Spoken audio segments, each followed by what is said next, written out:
Yo, growing a business is kind of tricky right now. Supply chains are squeezed, tariffs and trade policies are dynamic, and cash flow, it's tighter than ever. You need clarity to come out on top. Without it, you risk falling behind. If only you could hop in the DeLorean and see the future, right?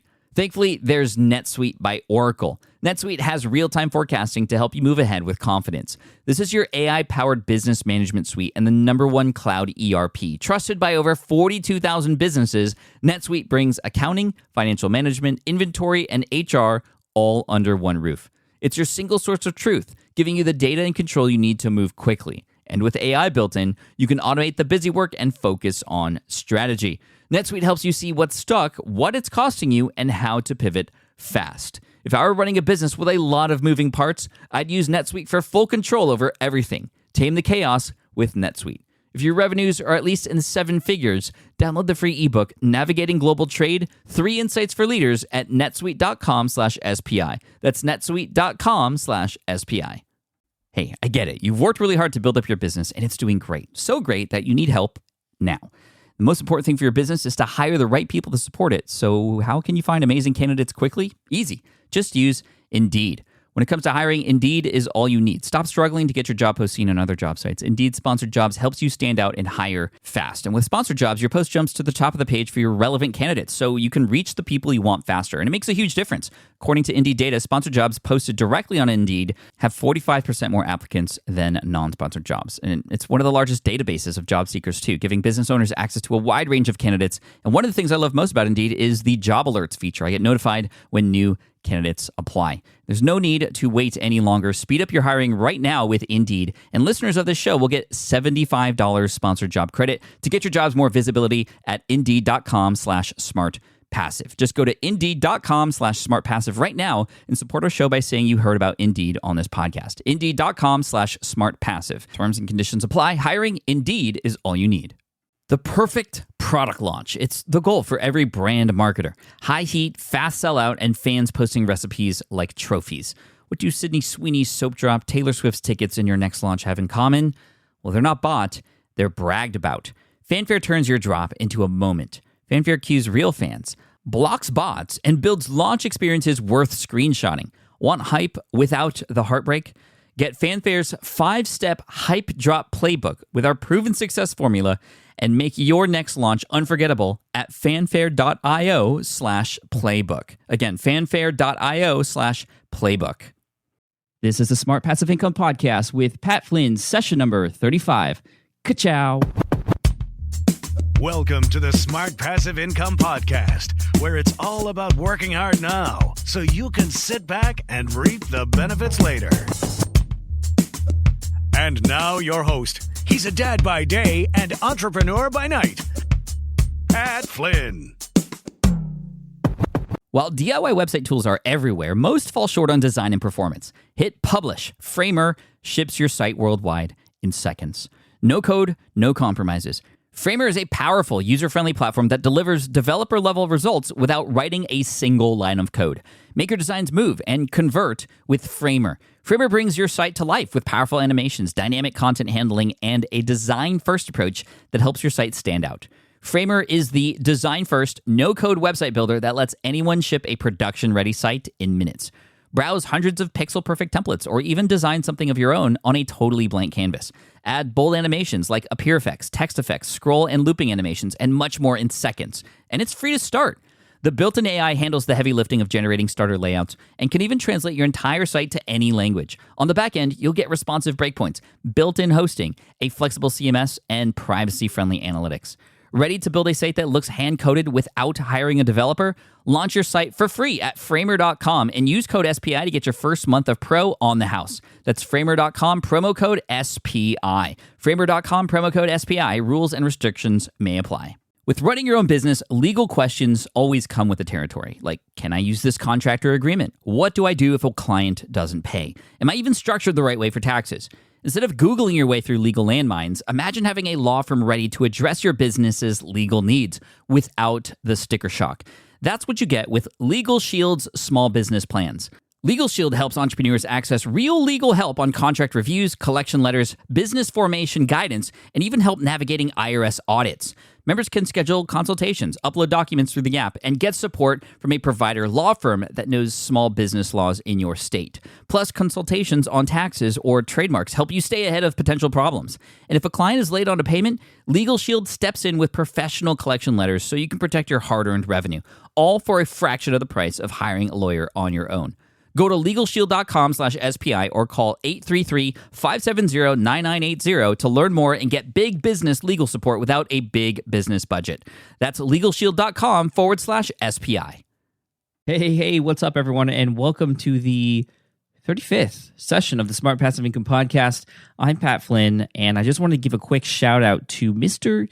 John Melly. He's the voice guy behind the podcast intro here, and I've been getting a ton of people asking me, who does your movie guy voice? Who can I hire to do something similar for my podcast? Well, that's your man, Mr. John Melly. You can find him at johnmelly.com. That's JOHNMELLEY.com. And no, he didn't pay me to say this. And in fact, I hope that the way he finds out about this is from getting a bunch of people sending him emails and requests for his services. So if you do go to johnmelly.com, be sure to mention that Pat sent you. And that's my random act of kindness for the day. And so I'm asking you, what's yours? Do something nice for someone today. Like if you're in line at Starbucks or something, just buy the person behind you their drink. I mean, I seriously think we need more of this in the world. And as you know, I always say this, the more you give back, the more you get back in return. Just random acts of kindness. So that's all I'm asking you, just to do one random act of kindness today to someone you don't know, to someone you know, your spouse or your kid, whatever. Just do it. Tell me about it if you want. I'd love to hear from you. So today we have session number 35, which starts a back-to-back-to-back series of success story interviews that I'm going to be sharing with you in a few sessions.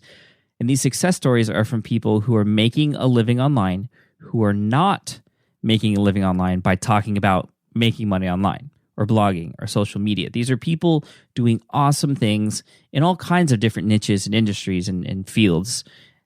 I'm actually not going to tell you what they are because it's all over the board and super inspiring. So I'm going to let you get to know our guests in the next few episodes. And I did this about 10 episodes ago. I had also another series of success stories, and it was a major hit. The only difference this time is that instead of sharing 3 or 4 success stories in each episode, I'll share one. So the episodes might be a little shorter than usual, but I think each person deserves their own episode here. So, I'll just post more episodes a little more often during this series, which I know a lot of you have been asking me to do, have more frequent shows. So hopefully this helps you a little with your craving for the SPI podcast, which is awesome. I really, really love that. Thank you. So today, the first success story we're going to hear about comes from Joshua Fields Milburn and Ryan Nicodemus, two totally down-to-earth, totally humble guys who left the corporate world to start a blog that just took off. And the crazy thing is, it's in a field or industry that I thought was totally saturated and sort of overdone, really. But I guess I was wrong. And so I think this proves that even if there's a lot of other people out there who are doing what you want to do, that's actually a good sign. You just have to do it differently and, well, better, of course. So here's the interview with Mr. Joshua Fields Milburn and Ryan Nicodemus from theminimalists.com. Okay, I'm happy to have Joshua Fields Milburn and Ryan Nicodemus from theminimalists.com.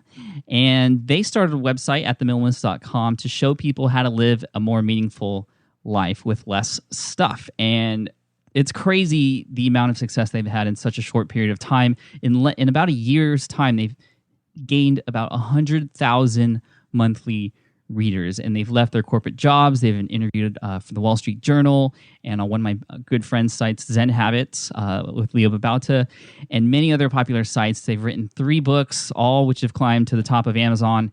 It's just an amazing success story. I'm happy to have them on the show today. So Joshua and Ryan, thank you for coming on the Smart Passive Income podcast today. Thank you for having us. Thanks a lot. And seriously, congratulations on your success so far. It's very inspiring and very amazing, and I'm really stoked to share your story today. So, but both of you have been able to make a name for yourselves in a very popular niche. Some would even say a saturated niche. The whole minimalism, live a better life with less stuff niche. I mean, I know dozens of people who own blogs and businesses around the idea of minimalism. So the first thing I want to ask you guys is what made you both decide to start the minimalists.com? It's kind of funny. It was somewhat out of ignorance, and I don't say that to be flip, but it's the honest truth. We a few years ago. This is Joshua, by the way. My mother died a few years ago, and I just started looking for, I guess, meaning in my life, and I was looking in all the wrong places, and I knew that because this topic of happiness kept coming up, and Ryan and I, who've been best friends for a really long time, just decided we weren't happy. We had achieved everything we were supposed to achieve from a corporate standpoint, from a societal standpoint. We had the big houses and the nice cars and all the gadgets and all this stuff, but we just didn't feel fulfilled. We didn't feel satisfied with our lives. And then when my mom died, it really started making me question a lot of stuff. I was 28 years old at the time. I'm 30 now, and I realized that maybe I need to stop pursuing meaning in things and find what was really meaningful in my life. And I stumbled across a website just sort of accidentally called Exile Lifestyle. Right. Yeah, by a guy named Colin Wright, who has become a really close friend of mine over the last couple of years. And I just stumbled across this thing, and he said he was a minimalist. And I had no idea what the heck that was, but I was so distraught at the time, I just sort of said, hey, I don't know what that is, but I'm in.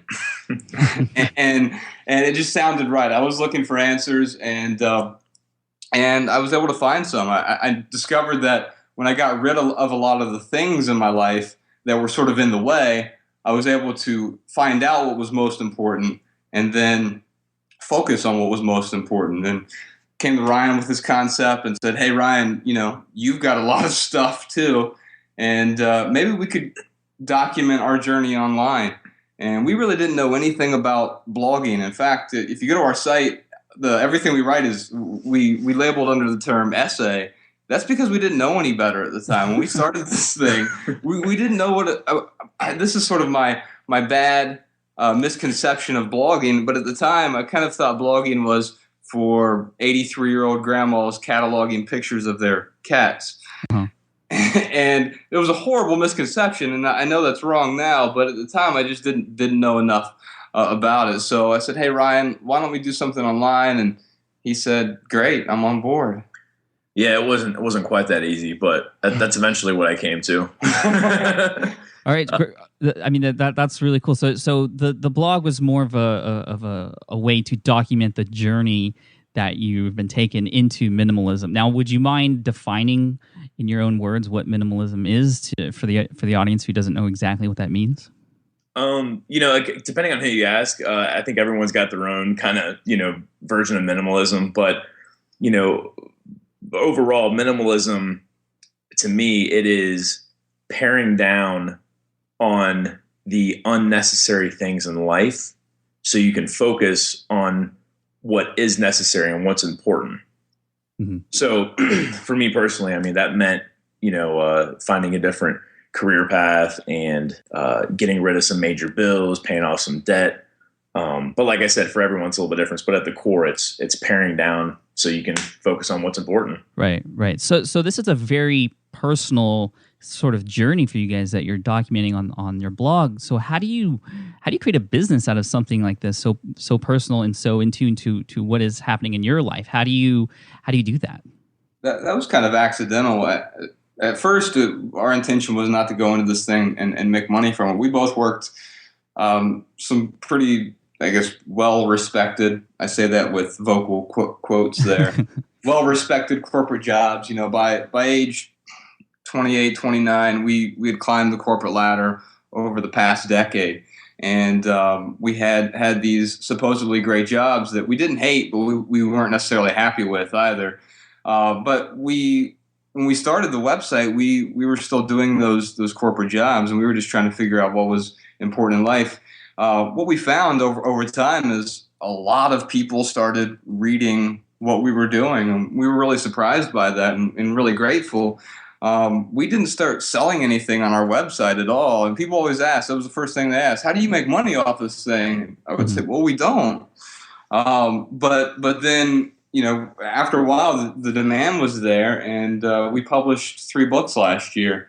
And that's been our primary source of income. I mean, we've done a few other things too, whether it's speaking gigs and things like that. But we have, sort of accidentally turned it into a business based on the content that we've created. A lot of people have found a lot of value in it. So if I were to radically attenuate that answer, I would tell you that by adding value to people's lives, that they're willing to support anything that we offer if we're charging money for it. Right, and you said the demand was there. And what do you believe that demand is for? Is that for information about how to live this sort of lifestyle, or is it just demand for more stuff from you guys and people are just happy to pay you back for the information that you've already given? Or is it a mix of both, you think?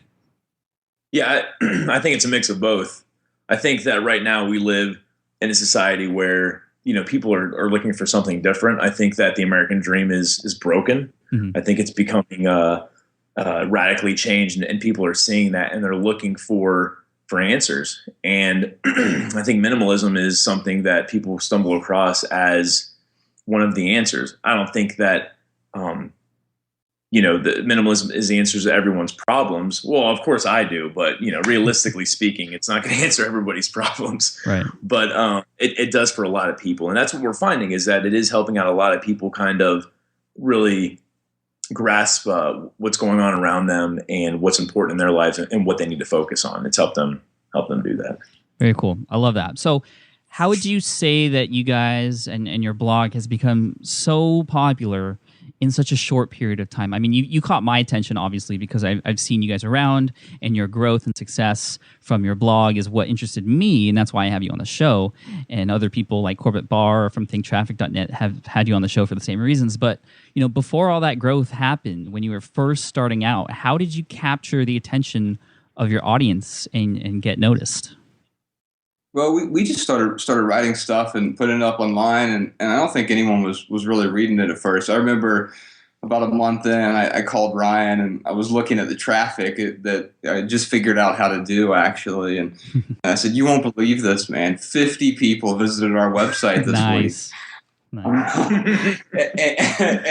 and to be honest, probably 40 of those were like Ryan and I and a couple family members. Yeah. So we didn't really have any real traffic, but if I were to sum it up, I would say that the biggest thing that has helped us out is adding value. And I know you'll actually hear that term a lot from us. It tends to come up. Once some people started reading it, something amazing happened. It was that snowball effect. If they find value in what you do, they're willing to share it. I know when I find something that just really resonates with me, if it's a movie, if it's music, if it's a blog post, whatever it might be, I want to share with people because it made an impact on my life. And so what we found is a lot of people started sharing what we were offering to the world once they sort of discovered it. And by sharing it, then, they shared it with other people. And there's so many ways to share online now. Obviously, your audience is familiar with that, whether it's Twitter, Facebook, Google Plus, and all those other ways that you can share. We found that people started sharing a lot, and then we started meeting a lot of like-minded people. You mentioned Leo from Zen Habits earlier. We've been able to develop a good relationship with him and a bunch of other people.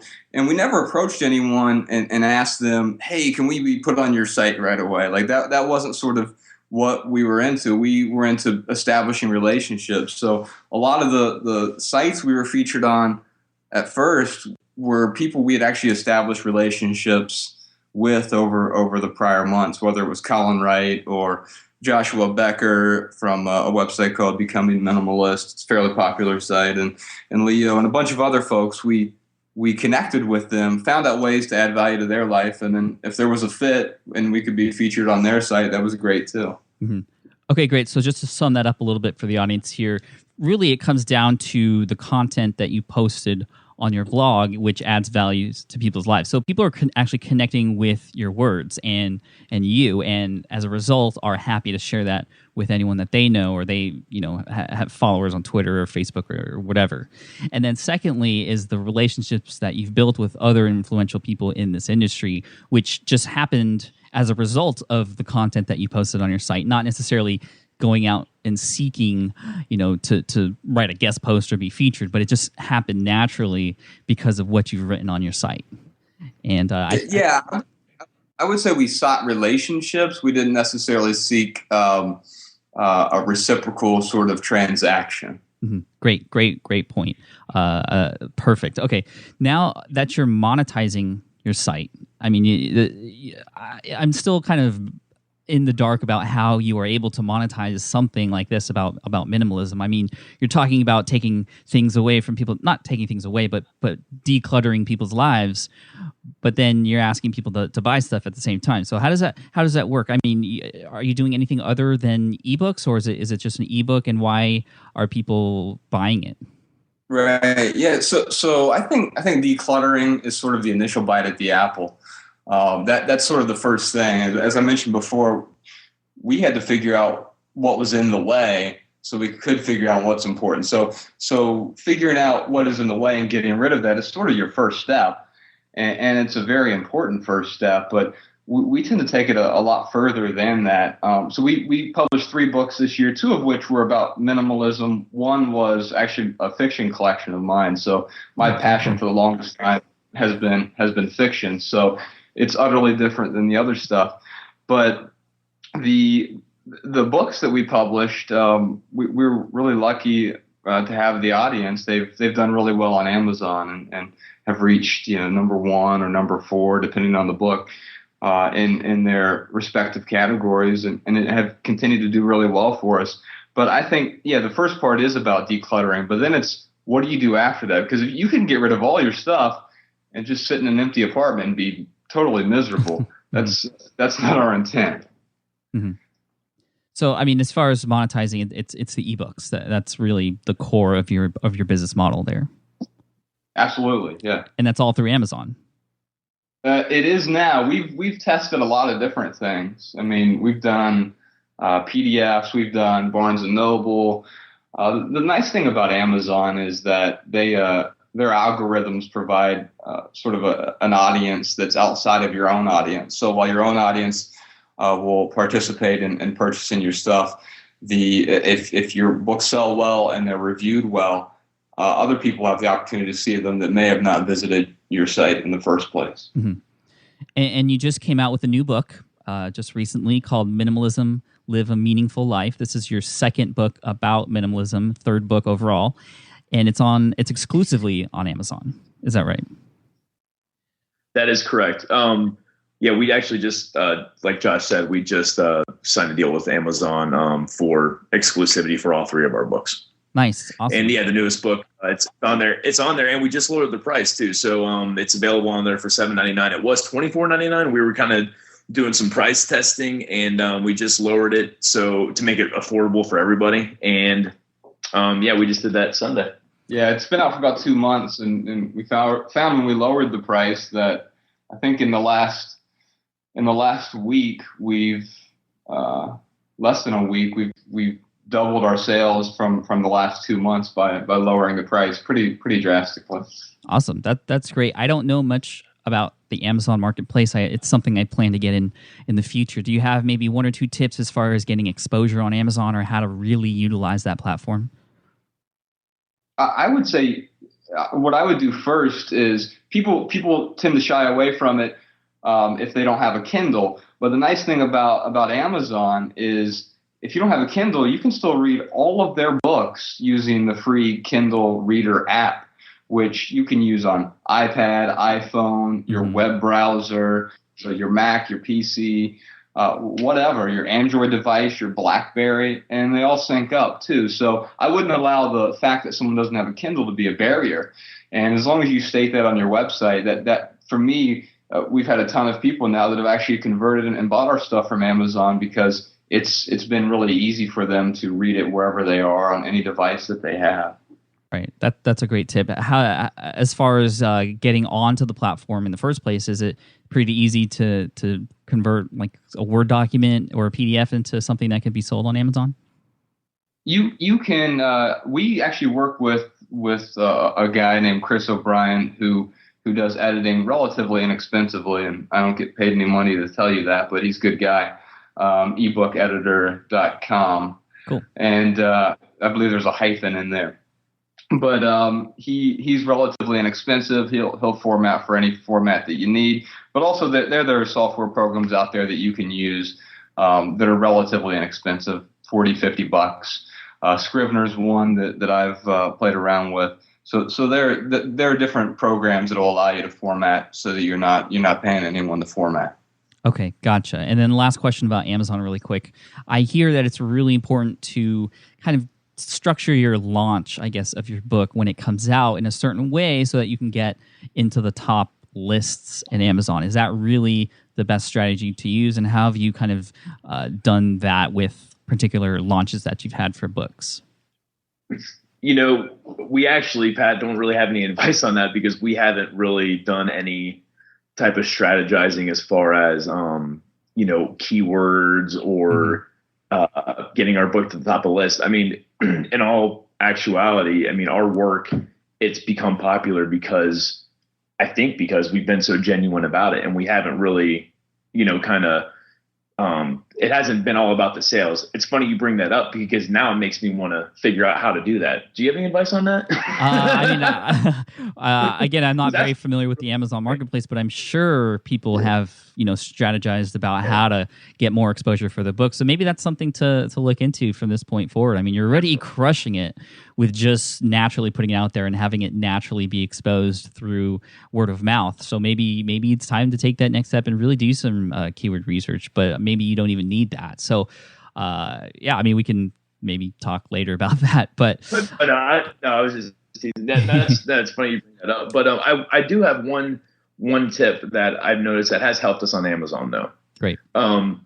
So with our essays, our essays book, we actually had about 30 to 40 reviews left on there, and they were really, really positive reviews, and they were genuine reviews. But we really went to our audience and said, hey, if you like the book, please leave a review on Amazon. And we really pushed for that. And we were able to get people to leave a lot of reviews. And that was able to get us into the algorithm and popping up on, the recommended, readers who bought this book also liked this book, Right. So we were able to come up with the recommendations that Amazon has for its readers. So a lot of reviews, reviews would be. That's a great tip. Thank you. A couple. Oh, go ahead. Sorry, I was going to say, while we're talking about Amazon, a nice little benefit, and we just stumbled across this accidentally. A nice benefit of Amazon is you sort of get accidental reader feedback. It's almost like standing over the shoulder of someone who's reading your book and seeing what resonates with them, because they highlight passages from your book. And the most popular passages, the essay book that Ryan just mentioned, there's a lot of passages in there that 50, 60, 100 people underline. And you can really see what resonates most with the people who are reading your book, and because they're underlining different things. And it doesn't track it back to a particular person, but that's okay. You can see by and large what resonates with your audience, so that you have a good feeling moving forward. That is really cool. I did not know that was happening, but that could be really helpful for to get that instant feedback and see what resonates with people, so you can kind of, maybe there's a certain passage or a certain essay that stands out and is always being highlighted, that you can then break out into a certain post or create a certain, maybe another product coming from that. That's really cool. I didn't know that. So thank you. I have a couple questions before we finish up. The first question, and this is kind of an interesting one, minimalism and living a meaningful life without all that extra stuff and finding happiness is definitely something I can tell both of you are very passionate about. Now, how would you respond to this statement? Not all passions are profitable. Ooh, I would say that that's not true. And I'll tell you why. Because I think you can make money off of anything. It just matters how much money do you want to make? If you're passionate about something, probably the better question to ask there is there someone making money off of what I'm passionate about? And if the answer is yes, then it makes the question sort of void. Right. But it seems to me that there are at least some people making money off of what you're passionate about, most likely. I can't think of an example where that would not be true. Mm-hmm. But it's funny you asked that question, Pat, because it really resonates with me. When I first started this whole venture, that was my first question, because we had these really good corporate jobs and these really nice big salaries. And that's the first question I asked Josh was, how much am I going to make? And he was like, probably not as much as you make now. And it took me a while to accept that. But I shouldn't say it took me a while. It didn't take me too long. But regardless, eventually I finally decided, like, yeah, I might be making a little bit less money, but I am doing something that I love. And it doesn't feel like work to me. So right. That's that's huge. And really, a lot of people get so into I need this money. I need to climb the corporate ladder and do this and that, and they forget about really what truly matters and what makes them happy.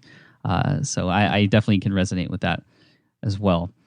And the last question I want to ask you before we close up shop today is, what are the top 2 or 3 things to consider when getting into a niche or a market that's already heavily occupied? Like I talked about before, the minimalism kind of industry online has been around for a long time. Totally, what I thought, if someone asked me, hey, should I get into the minimalism industry and start a blog about it, I would recommend no. But obviously you guys have done very successful just recently getting into it. So what are the top 2 or 3 things to consider when getting into a popular niche, or is it even something you should consider doing? Sure. I mean, for us, I think we were kind of, like I said, I think we were kind of ignorant. We didn't know how popular it really was. We just saw a couple guys doing it, Leo and Colin and maybe a few others, Joshua Becker. But what I would say is 2 things. One, add value. If what you're doing can add value to that space, then great. There's room for you. If you're not adding more value than what's already there, if you're regurgitating information, then it's probably not a good fit. The second thing I would say is do it better than everyone else. Mm-hmm. And if you can come in and do it better, and I'm not saying that we came in and did it better, but what we see is, you mentioned a number earlier, 100,000 people a month visiting our site, and that's great. It seems to be more than that now, but the nice stat that we have is people spend over 6 minutes on average on our site. So it's 11,000 hours a month. So, we're not TMZ. It's not people coming there 30 seconds to look at pictures. Mm-hmm. People are spending hours and hours on the site because of what's there. So if you can add value to people's lives, people will come, they will stay, they'll share your stuff. I don't think it matters what the niche is, as long as you're adding value. Perfect. So 1, add value. 2, just make it better. See what else is out there and just take it to the next level. Yeah. All right, guys. Thank you so much. Again, Joshua Fields Milburn and Ryan Nicodemus from theminimalists.com. Thank you guys so much for coming on the show. I really, really appreciate it. And this is some great information, some concrete advice, as well as some stuff that's very inspirational for people. So if people wanted to contact you and get in touch with you from this point forward, where should they go? You can go to our website. It's theminimalists.com. And you can actually find all of our contact information on there. But Pat, we really appreciate you having us. Hey, thank you guys. I appreciate it so much. And hopefully we'll talk again in the future. Thanks, Pat. All right, thanks. Alrighty, I hope you enjoyed that interview with Joshua Fields Milburn and Ryan Nicodemus from theminimalists.com. And before we wrap up today, I just wanted to plug my free ebook really quick. I don't do this in each episode, but every once in a while I like to drop it in there just in case you haven't heard about it yet. So if you go to ebooksthesmartway.com, you can enter your name and email address there and pick up a free copy of my How to Write an Ebook Guide. It was an ebook that I wrote way back in 2008 for greenexamacademy.com that turned into a 6-figure business for me. And that's where I got my start online. So I owe a lot to the ebook format. And so I created this guide to help walk you through how to create, how to publish, how to market, and even how to sell and automate your own ebook. So check it out. Like I said, you will have to enter your name and email to get access to that, but you can unsubscribe at any time. But I encourage you to at least wait until you get that first follow-up email tip from me for my newsletter. Like, let me prove to you that it's worth it to stay on my list. I don't sell anything. There's no offer every 4 emails in my autoresponder or anything like that. Just pure content. So enjoy that. And again, you can go to ebooksthesmartway.com, 100% totally free, just for you. So thanks again, and we'll chat again in the next session with another awesome success story. Thanks, take care, and all the best. Thanks for listening to the Smart Passive Income Podcast at www.smartpassiveincome.com.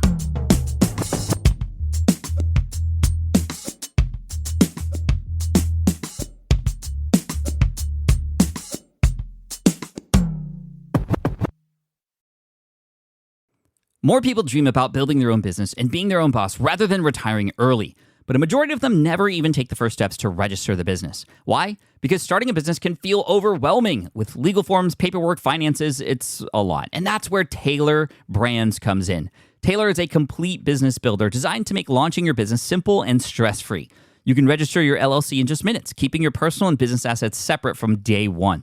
And from there, you can get access to everything you need to get off the ground, from legal documents, licenses and permits, invoicing and bookkeeping tools, and even a 100-day business coaching program to help you hit the ground running. You'll also get a free personalized business plan, branding tools, and so much more. And of course, our listeners get an exclusive 35% discount to get started. Just head to taylorbrands.com/SPI. That's TAILORBRANDS.com/SPI. Stop dreaming, start building with Taylor Brands. I get it. You want to grow your business, but selling at scale feels overwhelming. You're drowning in complicated funnels, creating different lead magnets, or constantly posting on social media. And that gets exhausting fast, especially when you're trying to sell to hundreds or thousands of people. But what if you could sell at scale with a simple, powerful quiz? A Score app quiz or assessment asks your audience key questions and gives them instant personalized results based on their answers. Your audience gets to know where they are now and shows them the steps they need to hit their goals. You can set up a quiz in minutes using Score app's templates and have a powerful lead magnet that'll do the selling for you.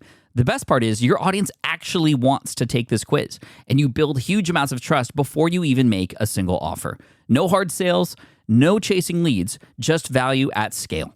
Get 50% off the first 3 months using the discount code SPI. Just head to scoreapp.com/SPI. Again, that's scoreapp.com/SPI.